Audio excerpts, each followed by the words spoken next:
Sagot! Makikarampete!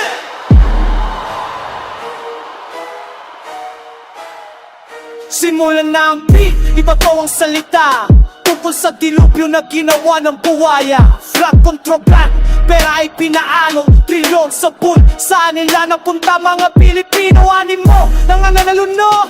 Malamang 97% ang naakasayangin ang may balita sa Senado bumulwak. Ang big fish na may sala ngayon magiging tik-tik. Gagawing testigo, yan ba ang the best na solusyon? Di ba yan ang prinsipal na criminal action? Gawa ng baha, ngayon tagaturo na lang. Ang batas ay pinagbaloktot. Parang kain ng turo-turo na lang. Ituturo yung mumurahin, ituturo yung nakonsunada. Nabuting tayo makapiling, at least may pinaglalaban. Sa mangyayari yata, yung kalaban gusto pa gawin bida. Kahit pagmumuka ay pang kontrabida. Ano tulong mo? Ang madali na balokohin ang mga Pilipino. Yung dapat na pasado, gusto nyong gawing testigo. Sinong niloloko, no? Mga kapwa nyo Pilipino. Ganito ba talaga sa Pinas? Papapera ang kalaban, dapat iniiwasan.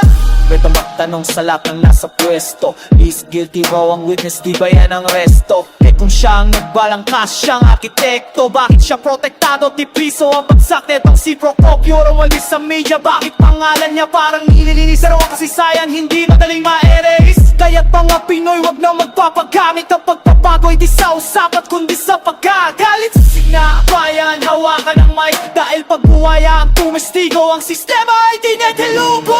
Ano tulog? Madali na panglokohin ang mga Pilipino. Yung dapat na pasado, gusto nyong gawing testigo. Sinong niloloko nyo? Mga kapwa nyo Pilipino. Nalito ba talaga sa Pinas? Magpapera ang kalaban, dapat iiwasan. Yun ako na mapaikot-ikot ang kulong. Ang malilit na kakulong, ang lalaki na lilibre. Puli kay bulog, ay buhay na amoy sa hangin ng justice system. Sino punibirang akong reforma sa bibig ng bumubulong. Pero sa loob ng kortina, ang dilig sa'y hindi nahito. Kaya ito ay nagpapatuloy. Romualdez Manos, sino pa? Ang mukha ng korupsyon, walang tunay na hustisya. Purang produksyon, kaya't sa bawat pat sa bawat sigaw. Pera ng bayan dapat ibalik, pagtakpan ng mga magnanakaw. Hindi kailangan ng testigo na ang kamay ay may bahid. Ang kailangan ay hustisya, direkta walang taka.